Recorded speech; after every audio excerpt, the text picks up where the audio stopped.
Dylan from the svomDa real estate team and Keller Williams Referred Realty. This is my wife, Jennifer O'Kane, realtor and productivity coach at Keller Williams Realty Centers. Together we have 12 and 13 years of experience in the business. Yep. And this is our morning show. Yeah, that's right. This is the show where we're going to bring you all the real estate news and updates you need to know, and we're going to do it over coffee. So let's jump right in. Why don't you start us off today? Yeah, okay, sure. So the first article that I picked was in the Toronto Star. It actually came out today, and it's what publishing sold data opened the door to real estate disruptors. All right. So the gist of the article, you guys can read the whole thing, the link at the bottom, but the gist of the article is just that TREB, the Toronto Real Estate Board, has lost its battle to block independent companies from promoting and publishing the sales data and sold prices across the GTA. And so now that information is going to become widely public. We're going to start seeing it show up on different websites, and you're going to be able to utilize it in a lot of different ways. Agents can start promoting on their websites, all that sort of stuff, right? Yeah. So the main point of the conversation was like, what does this mean for the industry itself? There is a company that is out there right now. It's currently in the States, and it's making its way up to Canada, called Noble, I believe it is, Noble. And that's a company where basically what they're doing is they're creating a system where buyers and sellers can go and post what they want. So they want to sell or they want to buy a property.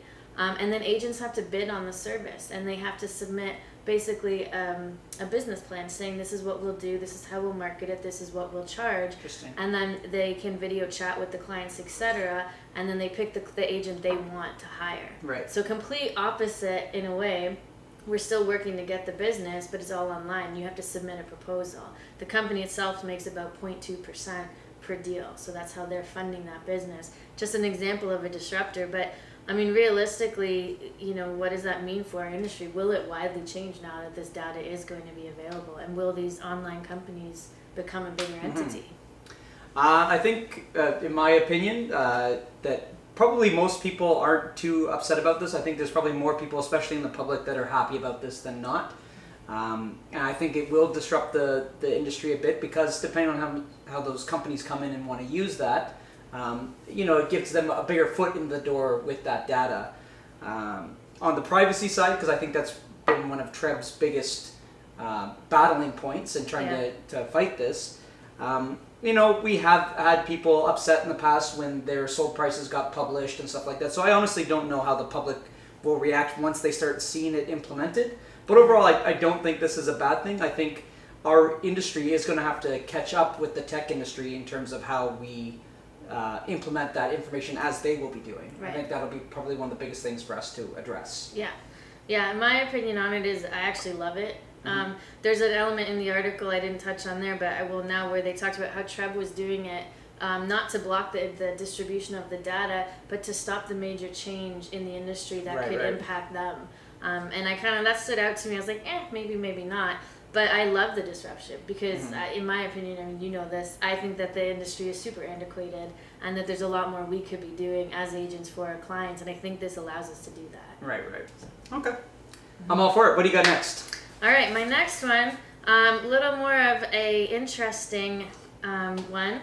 There's a new building downtown. This is from the Canadian Real Estate Magazine, 10 York Street. It's a Tridel building. It's being called a Smart Condo. Okay. So one of the first ones, somewhat innovative in the industry. And they're talking about how they're going to, we're all about disruption today, how they're going to disrupt the condo market and what this will mean for landlords. So basically what it is it's kind of like a smart home, except it's a smart building where you get access to Wi-Fi within the building, so you don't have to get your own outside anymore. It's built into your condo fees. I think they said 500 megabytes per second. I don't know if that's good or not. I don't know anything about this. But you also can control your unit's temperature, your security system, who can access the building. You can talk to people who are buzzing your unit from your phone. Interesting. And it's all connected through the building. So, there's a lot of other features as well. There's a wall pad that you can use and you can tap into that. There's a smart thermostat, all that sort of stuff. And the question and the conversation that came up mainly in this was, what'll that do for your rent? Which I thought was a funny route to go. But what does that mean for landlords if you have a smart unit versus a non-smart unit? Yeah. Yeah. What are your thoughts on that? Yeah, on the rent thing, I'm gonna have to take a minute to figure that out. I think overall it's pretty cool. I love technology. I love more things that I can like tap into and give me more information and make my life easier and stuff like that. With data overall, I think still in Canada being somewhat expensive. Right. I would question, what's that going to do for your maintenance fees if you're getting this included in that? That'd be as a potential purchaser, that's what I'd want to know. Yeah. But overall, I think it's cool. Make stuff smarter and all Yeah. that. And the renters, I mean, I honestly don't. I haven't figured out what route that might affect them just yet. Yeah. Other than like overall, if the maintenance fees are higher, carrying costs of rent might probably be higher in the building. Yeah, and that's the argument, is that will it allow you to charge more rent, right? Yeah. The article generally kind of gave the same response you did, that it's kind of like, well, we'll see what happens, but the concept of it being a smart building is really cool, and it's gonna speak to the younger generations who are much more tech savvy, right? Right. My thought on it, my biggest concern is that I break my phone a lot, drop it a lot, and I've lost it a couple times. So if all of my access to my home is on my phone, I'm a little worried about that. But that's my own problem. Other than that, I think, I don't think it'll generate a ton more rent. I don't think that that's a motivator to buy it as an investor, but I do think that it's just going to be the new trend with homes, right? Specifically condos. Exactly. Yeah. All right, and my third article. This one's more of an opinion piece, but I thought it was interesting. This is from the Canadian Press, the Global News.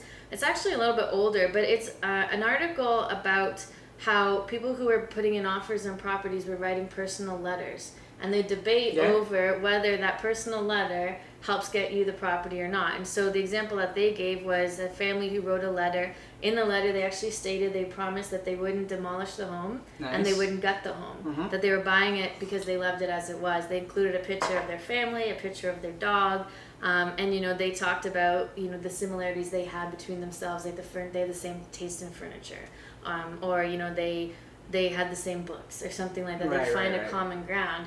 One of the agents in the article was arguing this is a must-do.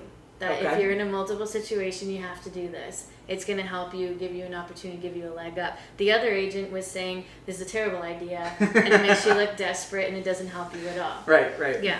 So there was no end result to this article. It was just two different perspectives on this concept. And I know we come across it a lot in our business. Yeah. I've had many agents or clients ask me to do this as well. So I just wanted to get your thoughts on that. I like the letters. I like whether it's done through a letter or whether it's done through us talking directly with the agent and passing it on.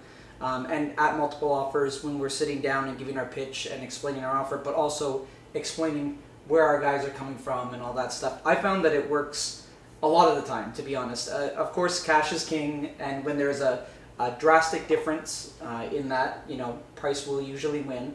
But if it's close, and especially if the clients on the other side of the table are maybe the ones that have already made enough money on their house and they're not as concerned about that other 20, 30 grand or whatever it might be, because it's different for everybody.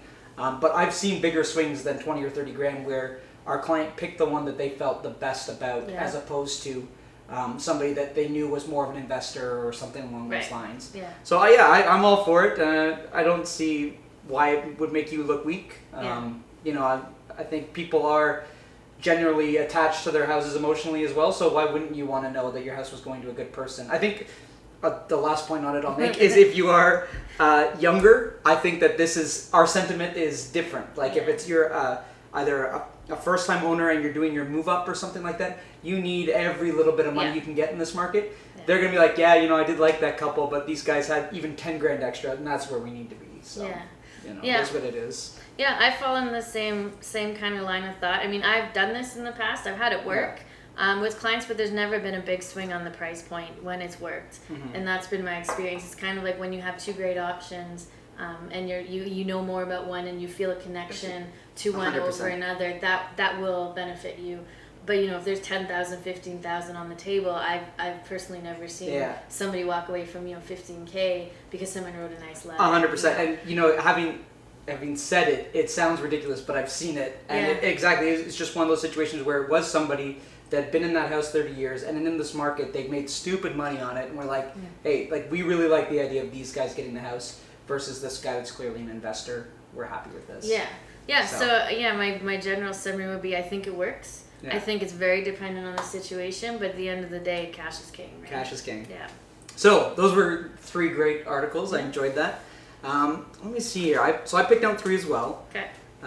2 of them are mostly survey oriented, oddly enough. Interesting. All right. And so, yeah. Let's do it. I'll read you the headlines. You tell me what you think before I jump into them. All right. Because that's kind of what got me. So the first one was, most Ontarians are concerned they don't pay enough property tax. Right? Am I supposed to respond to the headline? Yeah, well, so I'm a headline article reader here, and now I have an opinion. But anyways, I read that and I was like, this doesn't sound remotely accurate to me. There's no way that this is a real thing. Yeah. There has to be some misrepresentation here. I don't understand. I don't know any Ontarian that will feel they're paying too much in property tax. I mean, we don't pay extremely high taxes by any means, I don't think, but I don't want to pay more. Yeah, exactly. Yeah. So the survey was done by a company called Nanos Research, and I'm going to bust down some of the stats that they found here. Yeah. 6 in 10 people surveyed would not be in favor of lowering property taxes if it meant cutting services. Okay. So not lowering. Yeah, they don't want to lower them if it means cutting services. Okay. That makes sense to me. That's reasonable. I think most people that we talk to probably agree with that. Yeah. I think in Ontario we're very service-based with our taxes. We do, at the end of the day, do pay a decent amount of taxes. We want to see the services from it. Yeah. So that makes sense I'm okay to me. with that, yeah. Then they say almost 70% of Ontarians are concerned that property taxes won't cover infrastructure and other municipalities' costs.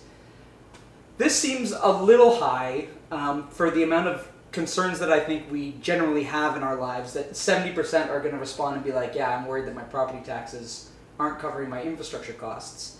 I agree that it's something that if you ask me about, I'd be like, yeah, I want to make sure that they do. Yeah. It seems a little high for... Yeah, I mean, I think I could make the argument that if you were to tell them, if we had amazing infrastructure and amazing, municipalities, and our costs were really low, I would kind of go, hey, this isn't correlating, but realistically we don't. Yeah. Right? We have okay infrastructure and we have decent municipalities, but to me it's equal footing. Like if you want more, then pay more, but I don't necessarily want more. No, I think we're doing good. I do agree that those Canadian winters just tear up the roads every year, and we do need to spend a lot on that, so that's okay. But yeah, so anyways, ultimately I found that the article and their other stats that they provided didn't really correlate with what the headline said. They were essentially saying that people don't want to spend less to have less. You know what I mean? Yeah. And I think just overall citizens, for the taxes that we pay, we want to make sure that we're getting the services out of it. They did have another stat in there saying that most of the respondents said that they want more of our tax dollars to go towards services than wherever else they go. Yeah. I can understand that. Makes sense. I'd rather go to services than fixing the budget issues. Yeah. Hey, it is what it is. It is what it is. Yeah. And so here's another one, and the cool thing about this was this. It was a study done by the Angus Reid Institute, and they'd done a similar study in 2015, and now this is their updated version. Oh, cool. Okay. And once you read the headline, you'll kind of have an understanding of why it's cool that we have both. Yeah. The headline read, "Too late for government action on GTA bubble, say residents." Interesting. All right. So the general theme of this article was saying that essentially GTA residents are saying that no matter what the government does at this point, it's not going to help our housing bubble. The affordability, not just the bubble, forget the word bubble, but just think housing affordability is so high and so away from what the average income is that that's an issue, and the government should be doing more, but ultimately they're not going to do enough to solve the problem. Okay. And ultimately that their opinions on this have gotten worse from 2015 to now. They're more concerned, they're more angry. Sure. Miserable was one of the words in the thing, so Yeah. All right. Well, I mean, I think I have to agree with that to a certain extent. Like at this point, it probably is a little too late. Like, and if they've done what they've done, it's had the impact that it had. We had this shift in the market that came, from a lot of the lending changes that got implemented in the spring, and we've seen a shift. But at this point, we're already so inflated that how far would we have to drop in order for that to correct itself and make housing affordability? And at that point, how much of an economic decline are we doing? Because that's going to be bad. So you can't really win. Yeah. So just there's an argument there, just let it be, right? But at the same time, we can't just let it skyrocket to the point that people cannot afford to live in the GTA. That's not really fair either. So I don't know what the right answer is, but I think if they had done something, it probably should have been done sooner. Than it was. Yeah, exactly. Too little, too late, essentially. But ultimately, they're part of the main takeaway there was 54% of respondents listed housing affordability as their top concern. And I think that makes sense. It's something we should all be watching and, looking to what the government's doing and just monitoring and saying, hey, what steps can you take and how are you helping us? Or are you taking too many steps? Are you getting in the way of the housing market? And the challenge with it is too, is as the affordability index rises, then the rentals go up too, and so now we're in a scenario where we've got first-time buyers who are getting stress tested and can't get approved for enough to buy, but now they can't afford to rent because rent is so high because we have no supply. So now they can't save anything in order to get the bigger down payment to cover the stress test, and you're just in a catch-22. 100%. 100%. Yeah. So speaking of the government made its change and it's done what it's done, and ultimately I think it seems to have adjusted. I move on to now the news that the Bank of Canada has held their interest rates. Which was just announced today. Yeah, and so I'm going to give you, and this was apparently most economists were predicting that it was going to be a hold. Nobody was expecting an increase here. Not nobody, but most weren't. And so I have a quote here. An October rate hike looks highly likely. I'm going to start over. An October rate hike looks highly likely if, as we expect, we have the makings of a NAFTA deal by then. Avery Shenfield, chief economist at CIBC Capital Market, wrote in a note to his clients shortly after the rate announcement happened. So they are kind of saying that, hey, it's held for now, but it's likely going to continue to go up, and we might see that happen in October. And ultimately, the Bank of Canada is happy with the rebound and the stabilizing that the housing market has done. And if you look back from pretty much January to June of this year, the average price of the Toronto board was a nice steady increase. So I think overall it has stabilized. I mean, what are your thoughts? Other than my terrible reading of that. We're just going to skip that part. I agree with you in regard to it stabilizing. I think specifically July and August, we've really started to see that show at a much stronger level. We've seen more growth. Our sales have gone up a little bit, right, compared to the previous months and stuff like that. I have a different opinion on this, and I think I know we've talked about this a few times, but my opinion on it is just rip the Band-Aid. We know the rates have to go up. It's inevitable, right? I like that they're keeping it this way. I think it's going to control the fall market, which is great for people who want to buy. Your rate that you're locked in, it's going to carry through for the next 120 days or so, right? You can lock it back in right now. But at the end of the day, we're just delaying the inevitable. So to me, I would rather, let's get it done. Let's get the rates up to where they need to be. And then let's adjust from there. Let the market do what it's going to do. We're already in a depleted year anyway, right? We might as well keep going. And then start strong next year. I don't know. I think I see both sides of the argument. I'm more a fan of just, get it over with. And I mean, you could argue that they're saying they're kind of taking your approach here because they're letting our fall market now continue on at the interest rate. They're encouraging that to come forward. And then we have those slow winter months anyway. Get it done in October. There'll be that lag over from people with their rate holds, and then people have time to adjust mentally and planning wise for our spring of the following year. You could argue that. My only concern is the minute you hear interest rate hike, people freak out, right? And then everyone gets worried and everybody shuts down. Right? Well, let them deal with that over the slow winter months when everybody's not buying houses anyway. So True. That's just fine by me. So there you have it. That's our 6 articles that we brought forward, 3 and 3, with our hot takes on each other's. So I think that's it for today. So we're going to post the links. They're down in the bottom in the description. If you want to read the actual articles we reference, you can go ahead and do that. It's all sourced right there. And we're going to be posting every Tuesday and every Thursday so that you guys can get up to date on what's happening in the real estate market, and you can join us for some coffee in the morning. Absolutely. So until next time, I'm Dylan. And I'm Jen. And we'll see you next time.